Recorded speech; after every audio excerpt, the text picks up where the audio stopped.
বহু স্বার্থপর মা বাপ, আরে মা বাপ পর্যন্ত বহু আছে এমন স্বার্থপর, এমন বহু মা বাপ যাদের কথা হলো তোর নামাজ রোজা আল্লাহ খোদা আমি এত কিছু বুঝি না, এটি তোরটা তোর বিষয়, আমার টাকার দরকার, পয়সা কামাই করতে হবে, আমার টাকা দরকার, টাকা কামাই করলে আমার লগে থাকবি, নাহলে বাদ দে। টাকার সূত্রে ভিন্ন হয়, টাকার সূত্রে সম্পর্ক ঠিক থাকে, কিন্তু ইমানের সূত্রে, নামাজের সূত্রে এই আওয়াজ।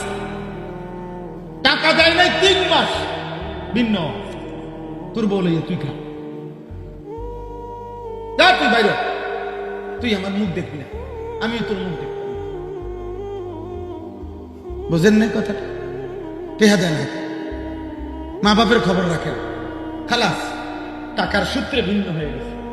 কিন্তু ওই বাবাকে একবার বলা উচিত ছিল না যে খোদার 365 দিনে একদিনও ফজরের নামাজ পড়লি না, তোর মতো আল্লাহর দুশ্মন তুই আমার থেকে আলাদা হ, বাইরে তুই আমার থেকে, তোর মতো নাফরমান আমার সন্তান কিছু বাইরে, না তো আমারে বাইর করে দে তোর থেকে, যা বেটা, হয় তুই আমার ফুত না, না তো আমি তোর বাপ না, যা।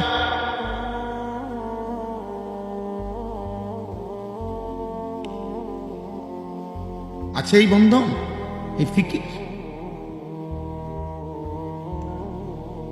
টাকার সূত্রে ভাব সম্পর্ক, কামাই রোজগার পয়সা।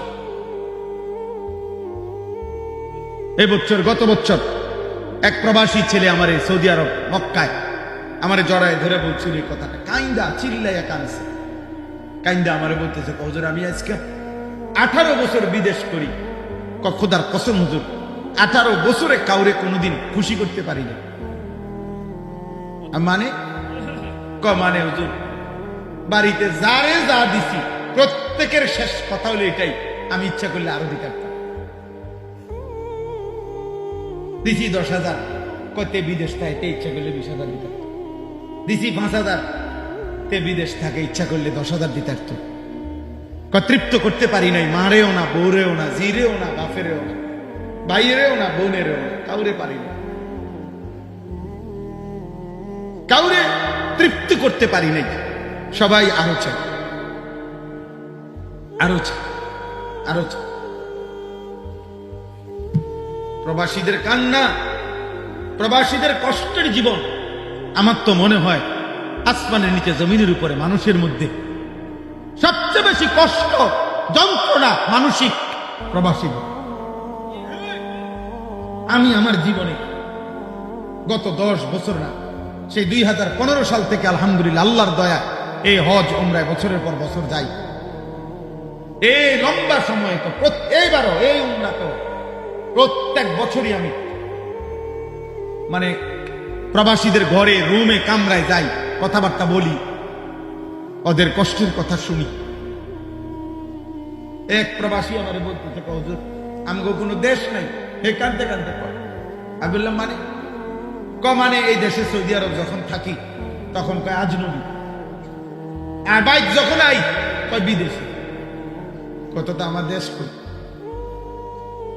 আমি ওইখানেও পরদেশি, এখানেও আমি পরদেশি, তো আমার বাড়ি কই, আমার ঠিকানা কোথায়? এজন্য ভাই আমার কথা এটা, মহান আল্লাহ তাআলা এজন্য আগে বলে দিয়েছে কোরআনুল কারীমে, ইয়া আইয়ুহাল্লাযীনা আমানু আলাইকুম আনফুসাকুম।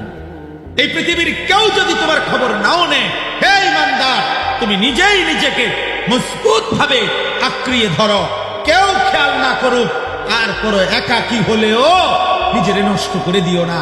তোমার ঈমান, তোমার আখিরাত, তোমার কবর, তোমার আখিরাত, তোমার রব তোমার সামনে, তুমি তোমার মাওলার সামনে দাঁড়াইতে হবে সেদিন। ওয়ালা ইয়াসআলু হামিমুন হামিমা ইউবাসসারুনহুম, আল্লাহ বলে কিয়ামতের দিন একবারে ঘনিষ্ঠ বন্ধু 2 চোখে সরাসরি বন্ধুকে দেখবে। এই যে আমি আর সে দোস্ত, ছাত্র জীবনের বন্ধু, ছাত্র জীবনের বন্ধু, সেই দাঙ্গার কাম 1993 সালের 94 সালের বন্ধু, 1994 সালে 95 সালে, ওই সময় আমরা পড়ছি একসাথে, কত আগের কথা। তাইলে বলা যায় আজ 35 বছর 30 বছরের বন্ধুত্ব সম্পর্ক, খোদার কসম আল্লাহ বলে এমন চির চেনা হামিম কলিজার টুকরা বন্ধু হাসরের দিন একজন আরেকজনকে দেখে একবারের জন্য জিজ্ঞেস করবেন, ওয়ালা ইয়াসআলু হামিমুন হামিমা ইউবাসসারুনাহুম, একে অপরকে দেখবে। ইয়াওয়াদ্দুল মুজরিমু লাউ ইয়াফতাদি মিন আযাবি ইয়াউমিইদিন বিবানিহি ওয়া সাহিবাতিহি ওয়া আখিহি ওয়া ফাসিলাতিহি আল্লাতী তু'বিহি ওয়া মান ফিল আরদি জামিআ সুম্মা ইউনজিহি। আল্লাহ বলে হাসরের ময়দানে সেদিন নাফরমান জাহান্নামের দিকে এক নজর তাকাইয়া জাহান্নামের ভয়ানক আযাব দেখে একটা চিৎকার দিয়ে আল্লাহকে বলবে, মাওলা আমার ছেলে মেয়েগুলোরে জাহান্নামে দিয়ে দেন, আমারে বাঁচায় দেন। আমার স্ত্রীকে জাহান্নামে দিয়ে দেন, মাওলা আমারে বাঁচিয়ে দেন। আমার ভাই বোনদেরকে জাহান্নামে দিয়ে দেন, আমারে বাঁচিয়ে দেন। যেই পাড়া যেই মহল্লায় আমি বড় হয়েছি বেড়ে উঠেছি, আমার সেই মহল্লাবাসীকে জাহান্নামে দিয়ে দেন, আমারে বাঁচায়া দেন। ওমান ফিল আরদি জামিআ, আদম থেকে ইসরাফিলের ফু পর্যন্ত জমিনের যত মানুষ সবাইকে মাওলা জাহান্নামে দিয়ে দেন, আমারে শুধু বাঁচায়া দেন। আমি পারবো না রে মাওলা, এমন আগুন সইতে পারবো না। আল্লাহ বলবেন, কাল্লা, না না না না, হবে না বান্দা, হবে না। ইন্নাহা লাযা, দাও দাও লেলিহান, আগুনের ওই শিখার মধ্যে তোকে ফেলা হবে। নাযাআতাল লিশাওয়া, আল্লাহ বলেন 1 সেকেন্ডে বেঈমান জাহান্নামের আগুন তোর সারা দেহের চামড়া খসে ফেলবে, খুলে ফেলবে, চামড়া খুলে ফেলবে।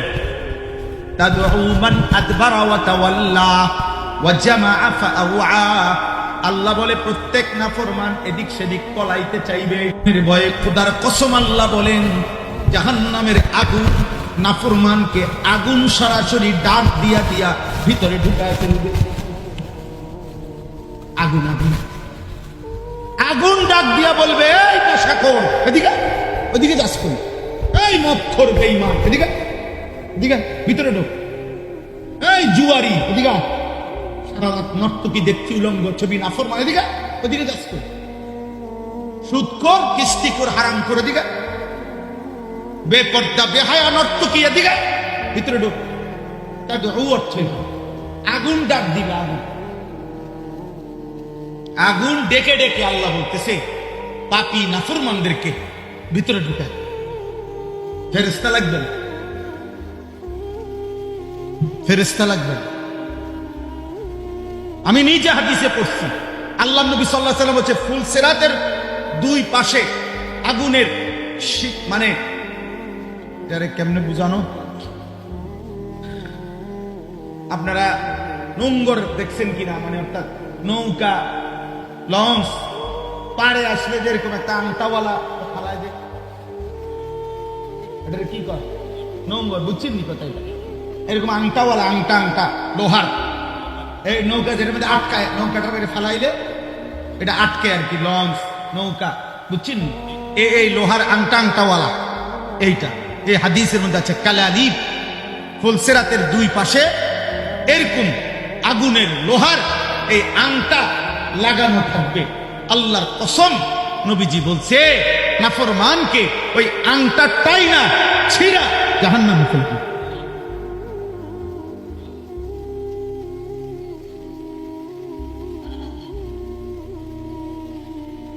এই কারীম, ওয়া ইম মিনকুম ইল্লা ওয়ারিদুহা, আল্লাহ বলে সৃষ্টির এমন কেউ থাকবে না যাকে এই ফুলসিরাত পার হইতে হবে না, এমন কেউ নাই। খুদ রাসূলকেও পার হইতে হবে, আম্বিয়ারা, সাহাবারা, আউলিয়ারা সব পার হইতে হবে। আল্লাহ আমাকে মাফ করুন। প্রিয় ভাই, প্রিয় সন্তান, প্রিয় বাপ, এক বক্তা হিসাবে শুধু ওয়াজ করতে আসছি, মাহফিলে না না। এক ফেরিওয়ালা আপনাদেরকে মনে করাইতে আসছে, জিন্দিগির কোনো রাত দিন নাই, জিন্দিগির কোনো আগামাতা নাই। হ্যাঁ, এই এখন গাড়ি বসে বসে একটা বন খাইছি কলা দিয়ে। এই গাড়ি দেখছেন? হ্যাঁ হ্যাঁ, একটা বন খাইছি। যখন যেমনে পাই, যে এখন পথে গাড়ি মিলাই দিলে পাই। হালা এই এখানে গাড়িতে খাইছি, এর নাই চা একটু খাইছি, রং চা অল্প একটু। চলো ভাই, এজন্য ভাই আমার, বন্ধু আমার, দোস্ত আমার, চাচা আমার, বাবা মা বোন, নওজোয়ান, কে তোমারে ফিরাবো? ফাআন্না তুসরাফুন। আল্লাহ তাআলা বলছে, কোথায় ঘুরছ আমার বান্দা? ঘুরছ কোথায়? ওয়া আন্না লাহু যিকরা। বান্দা, আখিরাতে যদি মনে পড়ে সব, কি লাভ হবে? কি লাভ হবে? আন্না তুসরাফুন। আল্লাহ বলছে, এই বান্দা, আমাকে বাদ দিয়ে কই ঘুরছ? সুখ তালাশ করছো কার কাছে? নর্তকীর কাছে? এই যুবক, নওজোয়ান, সুখ খুঁজছি সেই নর্তকীর কাছে? ওর কাছে সুখ নাই আব্বা, ওর কাছে আগুন আছে। মোবাইলের নর্তকীর কাছে আগুন জ্বলে, আগুন। সিনেমার নর্তকীর কাছে আগুন জ্বলে, উলঙ্গ ছবিতে আগুন জ্বলে, অশ্লীল দৃশ্যতে আগুন জ্বলে রে বাপ। হারাম নারীর গায়ে আগুন জ্বলে, বেপর্দা নারীর দেহে আগুন জ্বলে, সুদের টাকায় আগুন জ্বলে, ঘুষের টাকায় আগুন জ্বলে, কিস্তির টাকায় আগুন জ্বলে, মিথ্যা কথায় আগুন জ্বলে, সুদ কিস্তিতে আগুন জ্বলে, মদ জুয়াতে আগুন জ্বলে, নাচ গানে আগুন জ্বলে। সুখ নিলেন, সুদখোর সুখে নাই, আমি চিনি। আপনি কয় ডর্জন চাইবেন আমার লগে? চলে চলে দেখা দেও। স্ত্রীখোরের জীবনের কষ্ট আমার লগে চলেন, আমি দেখাই। আপনার দ্বারে তো দোয়া চায় না, আমার দ্বারে তো দোয়া চায়। আমি না জানি বাটফারের শরীরের কি অবস্থা। আমি না জানি কত যুবক উলঙ্গ ছবি দেখতে দেখতে, নর্তকী দেখতে দেখতে পুরুষত্ব নাই। শত শত হাজার, লাখ লাখ দিলে বন্ধুরা কি এটা জানে নাকি? মা বাপ কি জানে নাকি? ওর যে কোনো টেম্পার নেই। এই জানোয়ার হাইওয়ান নর্তকী দেখতে দেখতে নিজের হাত লজ্জা স্থানে নষ্ট করে